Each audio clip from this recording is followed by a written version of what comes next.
Inevitable Idiots by Gamma Radio. A Danny Phantom fanfiction featuring Danny, young Dan Phantom, and Vlad Masters. Crack and humor based on The Ultimate Enemy. Summary. The experiment actually works, and Danny's emotional turmoil is relieved at the cost of his moral compass. Chaos ensues. Chapter 1. Well, shit, Danny muttered. The experiment seemed to have worked. He wiggled under the straps still binding him to the operating table, to no avail. He felt fine, honestly. His chest was tingly and a little sore, but otherwise nothing seemed to be amiss. His emotional state was leagues better than it had been a moment ago. The whole situation felt vaguely wrong, to feel so neutrally okay when his family and friends were less than 3 weeks in the ground. But this was exactly what he'd signed up for.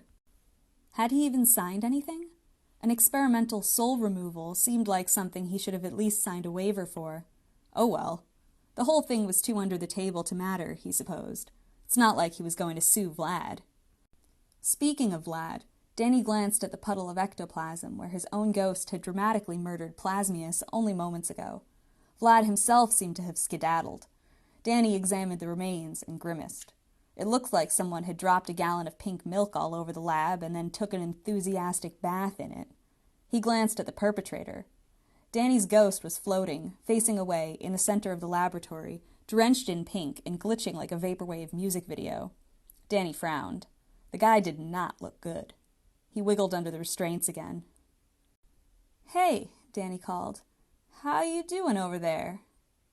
The ghost turned slowly in the air, arms limp, red eyes staring, pink dripping from his clenched fangs. His silhouette blurred and jumped erratically. Danny's lips tightened with mild concern. He really didn't look good. Well, nothing for it. Danny would have to be the adult in this situation. But first things first. Danny tried for a calm, collected tone of voice. "Hey, Danny." Having the same name was going to get weird fast. "You think you could come over here and untie me?" The ghost only stared at him, but the straps glowed red for a moment before an invisible force shredded them to ribbons.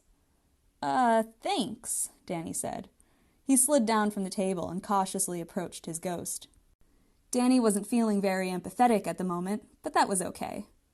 "You," he said, "need a hug."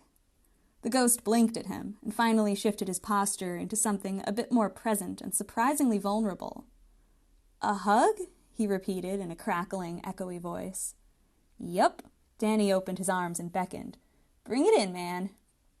The ghost looked confused, but he complied, landing on the floor and approaching his living counterpart.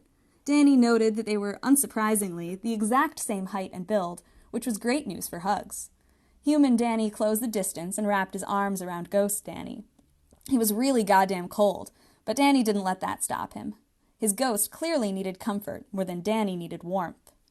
Human Danny rubbed the ghost's back, and Ghost Danny tentatively lifted his arms and hugged back. Mindful of the ghost's sensitive ears, Danny said quietly, "Do you mind if I call you Dan? Us both being Danny is really fucking with my internal monologue." The ghost sniffled and nodded into Danny's shoulder. Danny hugged him tighter. "Thanks, man." Dan was distraught, to say the absolute least. Somehow, it hadn't occurred to him that removing Danny's ghost half to deal with his emotional trauma would still mean that Danny's ghost half would exist. Dan definitely existed, and he wasn't loving it. Danny, on the other hand, seemed fine. On one level, Dan was jealous. On another level, he was furious and hurting and miserable.